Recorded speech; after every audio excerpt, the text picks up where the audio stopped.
बहुत सावधानी से सुनिएगा। आज माता पार्वती के संग रमण कर रहे हैं मेरे महादेव। नारायण ने समझाया है कि जब स्त्री और पुरुष एकांत में हो या कुछ वार्तालाप कर रहे हो तो कभी भी तीसरे व्यक्ति को वहां पर जाकर के विच्छेद नहीं करना चाहिए। आज ये देवता बड़े प्लान कर रहे हैं। ब्रह्मा जी के पास गए अपने कार्य सिद्धि के लिए, और आज भगवान शंकर माता पार्वती के साथ पुत्र इच्छा से रत हैं, लेकिन इन्हें चैन नहीं पड़ा। ये तो अपने स्वार्थ के लिए हमेशा रहते हैं। आए देवता सदा स्वार्थी, बात करें जन परमार्थी। तो यहां पर वर्णन आया है इस महापुराण में कि जब स्त्री पति पत्नी जब दोनों एकांत में हो तो तीसरे व्यक्ति को कभी भी वहां जाकर के विच्छेद नहीं करना चाहिए। मेरे भोलेनाथ माता पार्वती के संग गर्भ धारण करने के लिए बिल्कुल तैयार थे, गर्भवती करने के लिए माता पार्वती को। इतने में आज इनको चैन नहीं पड़ा, ये भागे भागे आए और भैया खटखटाने लग गए, रोने लग गए, महादेव महादेव करने लग गए। और जैसे ये आवाज सुनी तो महादेव का जो तेज था, जो गर्भ धारण करने जा रहे थे, वो उनका तेज पुंज जमीन पर जाके गिर गया।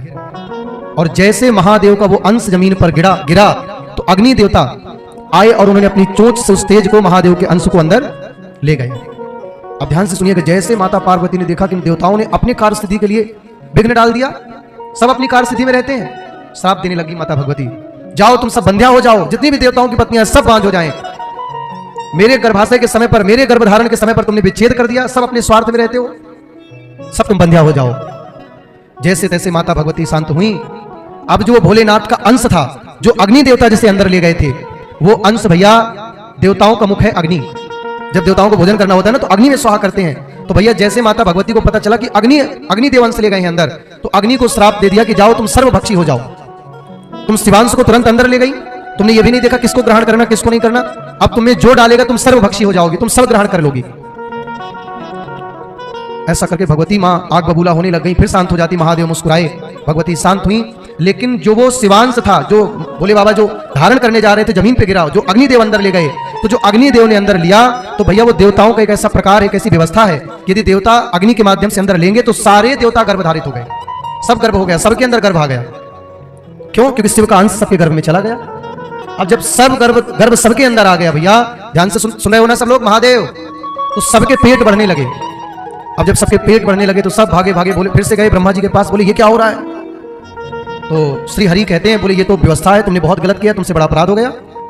देवताओं के मुख से तो सारे देवताओं को भोजन जाता है, और तुमने भगवान के उस दिव्य तेज पुंज को, जो माता पार्वती को मिलने वाला था, भगवान धारण कराने वाले थे, तुमने जल्दबाजी करके बहुत बड़ा अपराध किया है।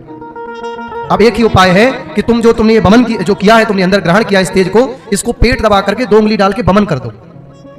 क्या कर दो? बमन कर दो। और देवताओं ने सारे 2 उंगली डाल करके जैसे उस तेज का बमन किया, और जब वो जमीन पर गिरा तो भैया उससे पर्वत जैसा पर्वत खड़ा होने लग गया, और भैया उससे तेज पुंज निकलने लगा। क्या निकलने लगा?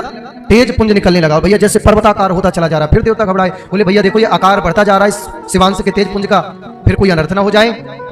तो बहुत ध्यान से सुनिएगा। जब घबराहट हुई तो फिर महादेव ने ही कहा कि तुम एक काम करो, तुम जा करके किसी सुपात्र स्त्री के गर्भ में इस तेज को धारित करा दो। किसके गर्भ में?